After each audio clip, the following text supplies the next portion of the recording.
दोस्तों, क्या आप भी अपने डर की रस्सियों में बंधे हैं?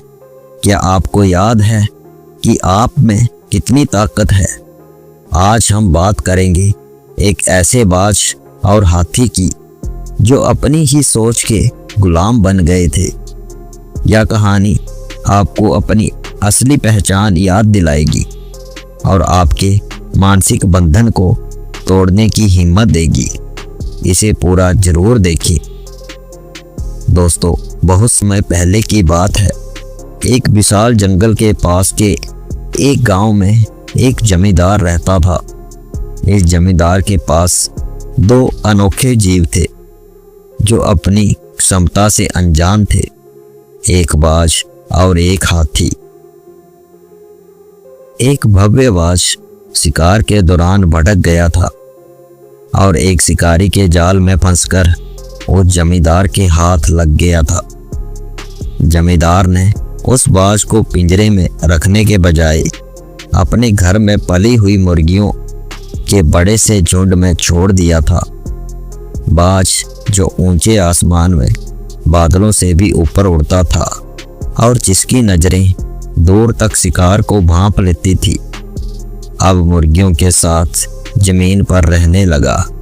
शुरुआत में उसने उड़ने की कोशिश की, लेकिन मुर्गियों के शोर और उनकी जमीन पर रहने की आदत ने उसे धीरे धीरे प्रभावित कर दिया।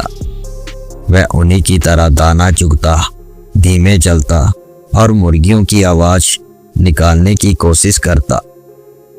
कुछ ही महीनों में वह अपनी अद्भुत उड़ान और असली पहचान को पूरी तरह से भूल गया। उसने मान लिया कि वह कोई खास नहीं, बल्कि मुर्गियों के जैसा ही एक सामान्य पक्षी है। वहीं जमींदार के अस्तबल में एक विशालकाय हाथी भी था। यह हाथी इतना ताकतवर था कि वह बड़े से बड़े पेड़ को एक झटके में उखाड़ सकता था।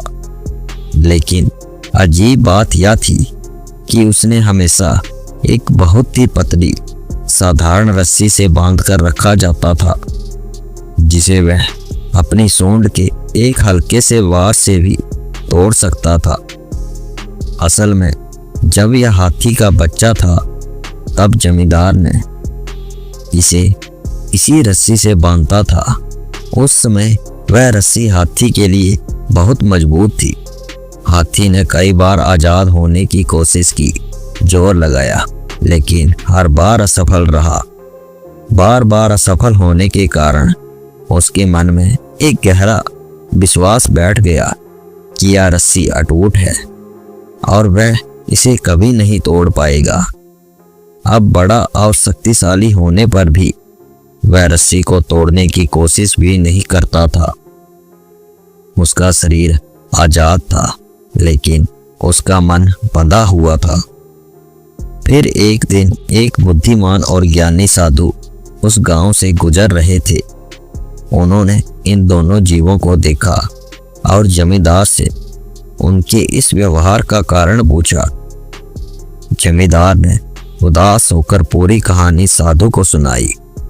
साधु समझ गए कि समस्या शारीरिक नहीं बल्कि मानसिक है।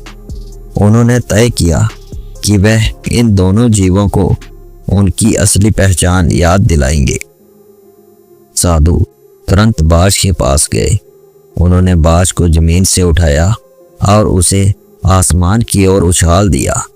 बाज पहले तो घबराया और नीचे देखने लगा, लेकिन जैसे ही वह ऊंचाई पर पहुंचा, हवा ने उसके विशाल पंखों को छुआ। उसे एक पल में अपनी उड़ने की जन्मजात शक्ति याद आ गई। उसने मुर्गियों की दुनिया को पीछे छोड़ा, एक जोरदार दहाड़ लगाई और बादलों को चीरता हुआ आसमान की ऊंचाइयों में उड़ गया। बाज को उसकी असली पहचान वापस मिल गई थी। इसके बाद साधु हाथी के पास गए और उसके कान में धीरे से फुसफुसाए, तुम जंगल के सम्राट हो, तुम्हारी शक्ति अपार है। तुम्हारी यह रस्सी तुम्हें नहीं बल्कि तुम्हारा टूटा हुआ विश्वास और असफलता का डर तुम्हें रोके हुए है। साधु के इन शब्दों ने हाथी के अंदर दबे हुए आत्मविश्वास को जगा दिया। हाथी ने अपनी विशाल शक्ति को महसूस किया, एक जोरदार चिंगार लगाई और सिर्फ एक झटके में उस पतली रस्सी को तोड़ दिया। वह आजाद होकर जंगल की ओर बढ़ गया। दोस्तों, इस कहानी का सार भी यही है कि हमारी सबसे बड़ी शक्ति हमारी क्षमता में नहीं, बल्कि उस क्षमता पर हमारे विश्वास में है। अपनी पुरानी असफलताओं को अपनी मानसिक रस्सी मत बनने दो। दोस्तों, जैसा कि हर बार कहानी के अंत में मैं आपसे कहता हूँ, अच्छे कर्म करिए, अपने बूढ़े माँ बाप की सेवा करिए। और ये कहानी अच्छी लगी तो वीडियो को लाइक करें, अपने परिवार दोस्तों के साथ शेयर करें और कमेंट करके ज़रूर बताएं कि कहानी कैसी लगी। और ऐसी ही और कहानियों के लिए इस चैनल को भी सब्सक्राइब करें। धन्यवाद।